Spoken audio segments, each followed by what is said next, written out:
Alright, so today we're going to unbox a brand new ball python that I actually bought from another breeder. And it's pretty rare that I actually buy into a project because I produce about 100 ball python hatchlings a year. And in this case, I really wanted to add some new genes to my collection.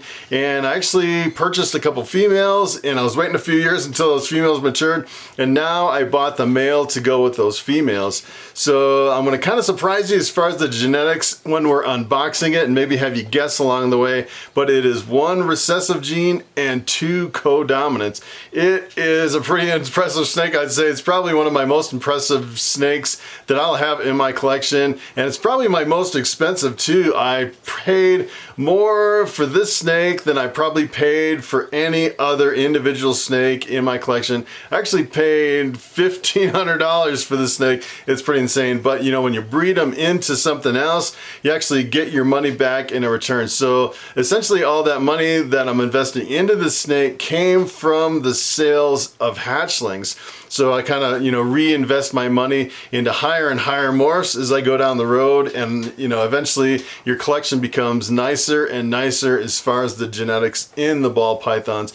And you also notice that I actually don't have the box here in my reptile room, because what I really want to do in this case is I want to quarantine that animal. So what I'm going to do is I'm going to go upstairs and unbox that snake in a separate room other than in my reptile room, and then I'm going to actually put it in a rack that's not in this reptile room. It's actually 2 stories up in a separate room, and I definitely want to keep it away from my main snakes here. Probably the #1 reason is mites. Let me tell you, if I get mites, I want them a couple floors up. I don't want them anywhere near this reptile room, but there's still a chance, you know. Ideally, I would say, you know, if you really want a true quarantine area, it would actually be in a separate building with separate people working in that quarantine area, so you're not walking back and forth. You know, the mites can actually hitchhike on your shirt and come into your from your quarantine over to your reptile room, so there's the risk of that.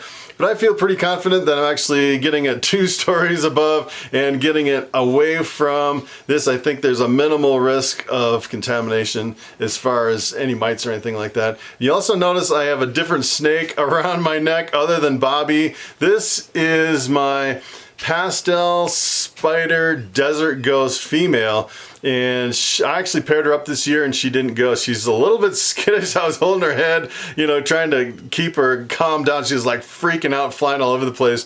So actually I fed Bobby, my bamboo ball python, a couple decent sized rats because he was looking a little skinny, and now that he's digesting those rats, I don't really want to pull him out for the camera. So he's going to digest today, and hopefully tomorrow he'll be back in front of the camera. This guy is calming down quite a bit. Kind of a cool snake. I think Bobby might, I think Bobby might have a little competition. This is a really stunning female. I was really hoping to breed these this year. These are another project I invested in, pretty high-end project. This is a really stunning snake. Look at that.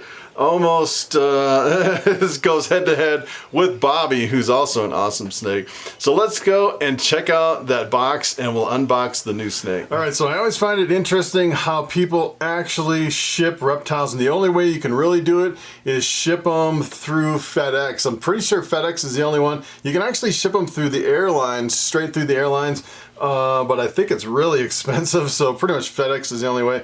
And this actually came from Mark Bailey Reptiles, and the funny thing is he dropped it off in a FedEx shipping center right next to the airport. So it went right from the shipping center onto the plane, and then I shipped it to a FedEx shipping center here in Colorado, about an hour away. I went down and picked it up. So this really hasn't seen the back of any FedEx trucks, hasn't really been bounced around, so it should be in pristine condition.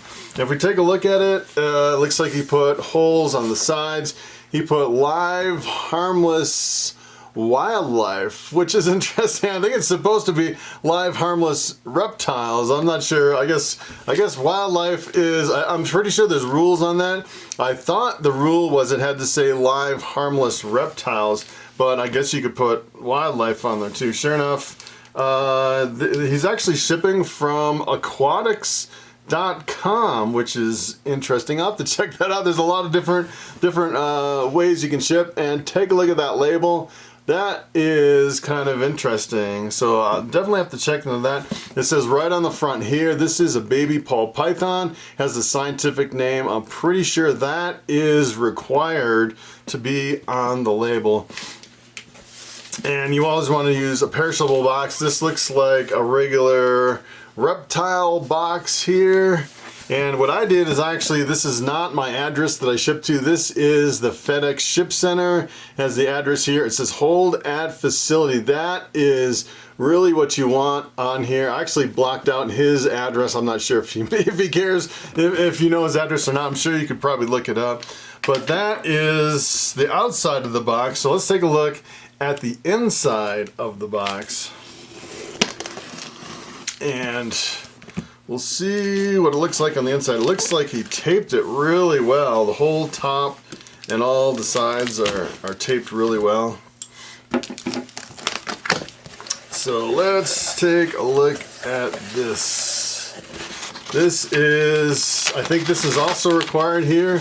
Harmless, non-venomous live reptile. So if someone actually opens this in transit, if something happens and someone has to open it, you know, if they lose the address and they have to, this is interesting because this is from Ship Your Reptiles, which I think is a different company than Ship Your Aquatics. So that's kind of an interesting thing. And then he has a sales receipt right here with the total amount, which is nice. So a lot of this stuff is really required. You are really required to have an insulated shipping box. And if it's really super hot, a lot of people like tape a cold pack to the top. If it's really cold, they'll tape a heat pack to the top. But in this case, since we're shipping, it's not going on the back of a truck, it's pretty much okay that it's climate controlled from the start to finish, and it's really no issues. And it's the middle of summer, so it's not really a problem. And this is kind of interesting. So he actually used a zip tie. I don't really like zip ties in some cases. What you really need is like a wire cutter to cut the zip tie. So what I'm gonna have to do is, I'm gonna have to go get a wire cutter, but this is kind of interesting how he packed it here. Put a bunch of packing on the bottom and then put a piece of paper on the top and then put the snake here with a bunch of paper all around it with the styrofoam on the top. So that is a really well packed ball python, let me tell you.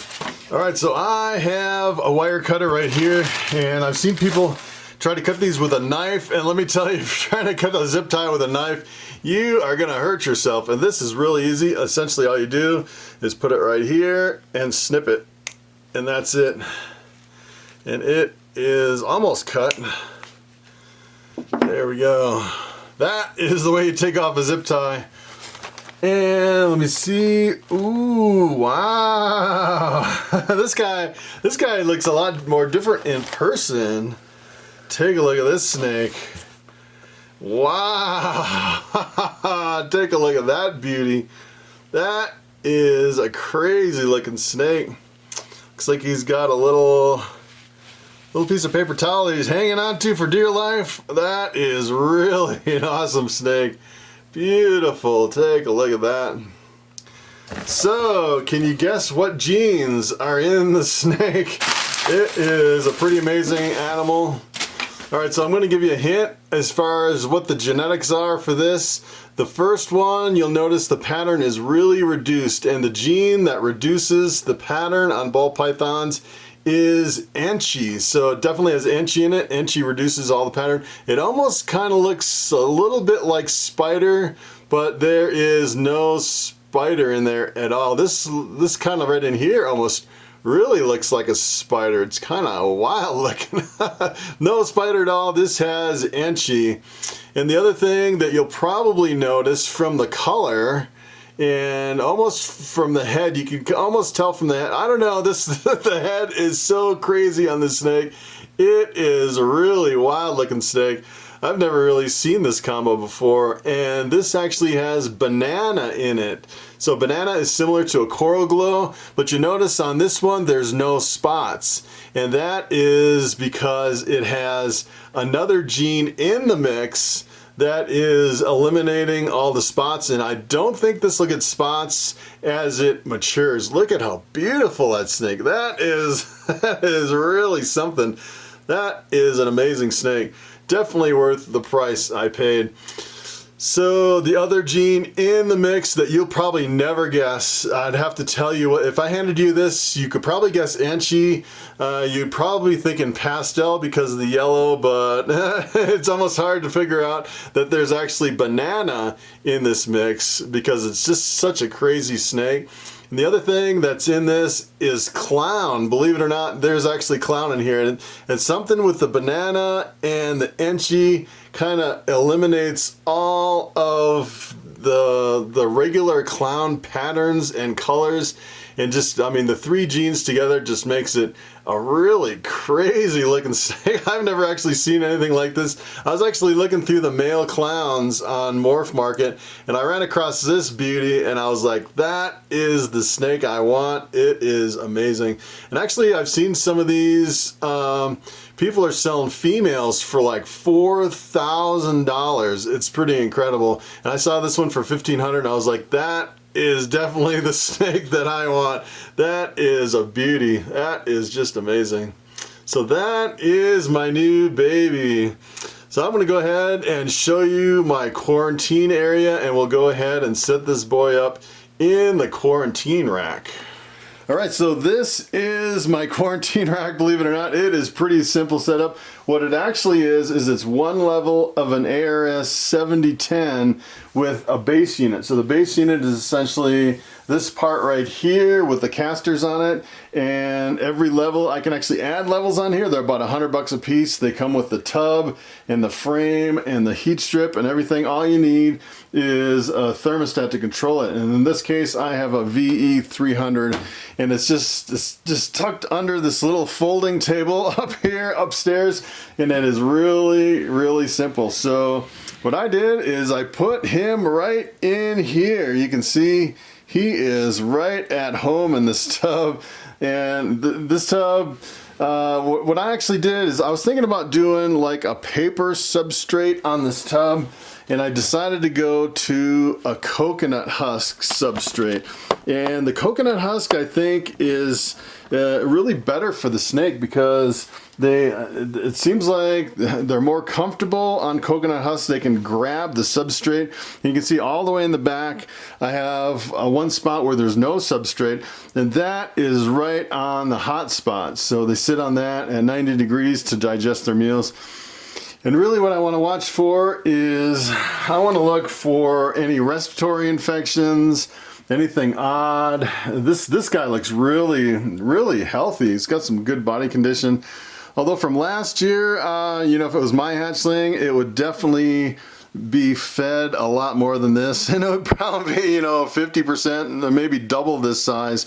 You can tell it's hasn't really been fed a whole lot. It still has some pretty good body condition. It could use a few good meals on a regular basis, but I'd say most breeders, they don't really feed their hatchlings heavy.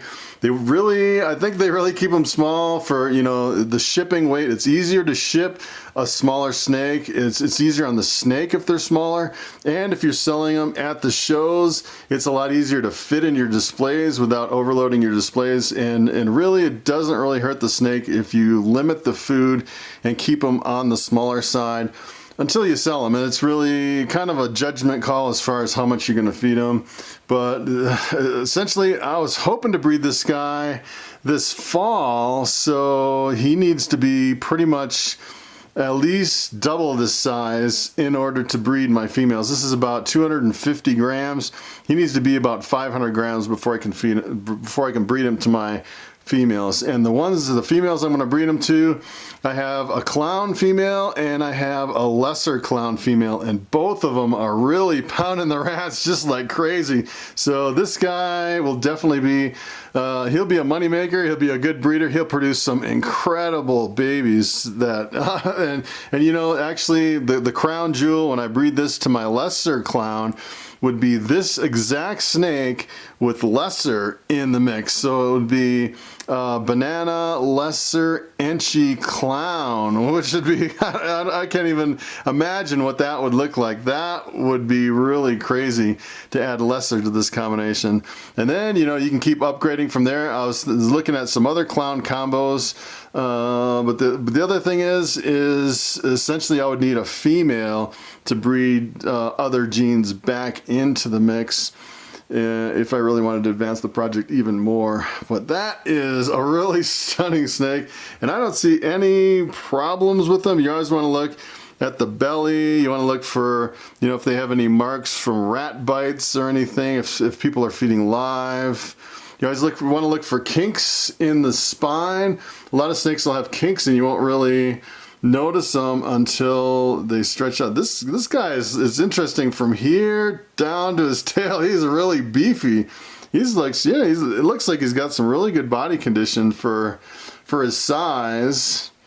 So he looks to me like a picture of health. The other thing you want to look for is if they have mites. So usually what you'll see is like a little black freckle, and sometimes it's hard to tell if it's actually a freckle like in the bamboo or the coral glow morph, or if it's actually a mite. And luckily this guy doesn't look like he has any freckles at all. So I would say, from what I'm seeing right here, this guy looks 100% mite free. And if it was a really dark snake, it'd be almost impossible to tell, but since it's a really light morph, it is really amazing. The head on this snake is something else. I've never seen such a weird kind of a pattern on the head. Almost looks alien-like. It's really wild looking. That is a crazy head stamp on that snake. That is pretty incredible. So I'm definitely very happy with this boy, and you'll definitely see him on future videos, and you'll see him in some breedings, and hopefully I'll be cutting some eggs maybe next fall from this guy. If I can get him up to weight to breed my females this fall, it would be pretty awesome. All right, so I have to admit that is one of the craziest ball python combos that I've ever seen, the Enchy Banana Clown. That thing is crazy looking, and that'll be an awesome addition to my clown projects. When I saw that on the Morph Market, I was like, I definitely need to get this and add it to my collection. And really, what I really want to focus on is I want to get more into the clown stuff. I'm kind of backing away from some of the pies and I'm going towards the clowns. I'm pretty heavy in the scaleless head stuff too, so I'm hoping I could produce some totally scaleless stuff. Maybe at some point, totally scaleless clown combos. That would be pretty interesting. So that's pretty much it. Thanks for watching, and I will see you next time.